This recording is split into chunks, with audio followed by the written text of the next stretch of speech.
क्या है ये डिजिटल अरेस्ट? साइबर फ्रॉड का आखिर ये कौन सा तरीका है जिसमें आसानी से लोग फंसते जा रहे हैं? हैरानी की बात तो ये है कि अधिकतर पढ़े लिखे लोग ही ठगी के शिकार हो रहे हैं। पिछले 5 महीने के भीतर देहरादून में डिजिटल अरेस्ट कर 12 करोड़ की ठगी की गई है। ये रिपोर्ट देखिए। डिजिटल अरेस्ट के बढ़ रहे मामले। दून में 5 महीने में 12 करोड़ की ठगी। पढ़े लिखे लोग हो रहे ठगी के शिकार। डिजिटल के इस जमाने में हम जितनी तेजी से आगे बढ़ रहे हैं, उतनी ही तेजी के साथ साथ डिजिटल अपराध का मामला भी बढ़ता जा रहा है। डिजिटल अपराध ये टर्म इन दिनों खूब चर्चाओं में है, जिसके जरिए ठग लोगों को फंसाते हैं और करोड़ों रुपए ऐंठ लेते हैं। देहरादून शहर में पिछले 5 महीने में डिजिटल अरेस्ट के 11 मामले सामने आ चुके हैं। साइबर ठग गिरफ्तारी का डर दिखाकर लोगों के खाते खाली कर देते हैं। 5 महीने में ही साइबर ठगों ने 12 करोड़ रुपए की ठगी की। डिजिटल अरेस्ट के बढ़ते मामलों ने पुलिस की चिंता बढ़ा दी है। देहरादून में डिजिटल अरेस्ट का मामला सबसे पहले अप्रैल 2024 में आया था।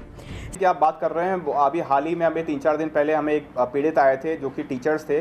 उन्होंने 2 करोड़ 27 लाख रुपए गवा दिए, जो कि सेम डिजिटल अरेस्ट है। इसी क्रम में मैं आपके दर्शकों को जागरूकता है तो बताना चाहूँगा कि हमारे पास पहले भी ऐसे केसेस आए हैं जहाँ पे एक आर्किटेक्ट हैं देहरादून के, उन्होंने 3 करोड़ रुपये डिजिटल अरेस्ट में दे दिए। इसी प्रकार से एक और पीड़ित थे देहरादून के, उन्होंने 2 करोड़ 75 लाख रुपये, लगभग 2.25 करोड़ रुपये डिजिटल अरेस्ट में दे दिए हैं। तो लगातार जो हमारे पास केसेस दर्ज हो रहे हैं, उसमें सबसे ज़्यादा ये जो इन्वेस्टमेंट फ्रॉड हो रहा है और जो डिजिटल अरेस्ट हो रहा है वो लगातार हो रहा है। तो मेरे आप सभी लोगों से मेरा बहुत ही अनुरोध है, आपसे सबसे रिक्वेस्ट है कि ज़्यादा से ज़्यादा आप लोग प्रचार प्रसार करिए और लोगों को हम जागरूक कर सकें कि डिजिटल अरेस्ट एक बहुत बड़ा स्कैम है, इससे आप बचिए। अब आपको बताते हैं कि कैसे ठग लोगों को अपना शिकार बनाते हैं। इसमें कॉल करने वाला अलग अलग तरह के अपराध का डर आपको दिखाता है और फिर वीडियो कॉल पर अपने सामने बैठाकर पुलिस अधिकारी बनकर पूछताछ करता है। साइबर ठग वीडियो कॉल के दौरान बैकग्राउंड पुलिस स्टेशन की तरह बना लेता है, जिसे देखकर पीड़ित डर जाता है और वो ठगों के जाल में फंस जाता है। पीड़ित को वीडियो कॉल से हटने तक नहीं दिया जाता और न ही किसी से संपर्क करने दिया जाता है।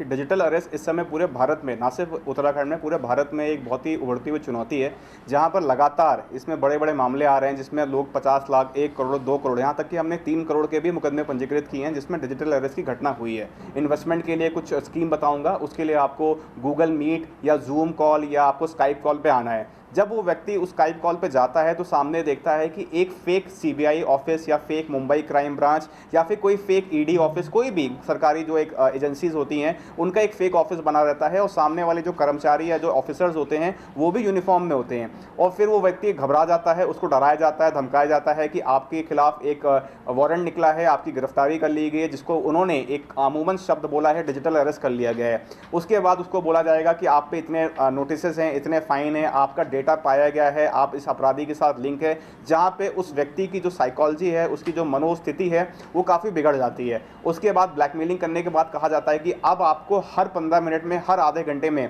अपनी पोजीशन बतानी है। अगर आप खाना खाएंगे तो वो भी आपको व्हाट्सएप पे लिखना है कि आप क्या एक्टिविटी कर रहे हैं, क्योंकि आपको सर्वेलेंस पर रखा गया है, डिजिटल अरेस्ट पर रखा गया है। इस क्रम से बचने के लिए वो व्यक्ति परेशान होकर बोलता है कि मुझे इस चीज़ से पिन छुड़ाना है, मैं बचना चाहता हूँ, तो फिर वो सामने वाले जो अपराधी होते हैं उससे पैसे मांगते हैं, जिसमें लोग लाखों से करोड़ों रुपए गवा दे रहे हैं।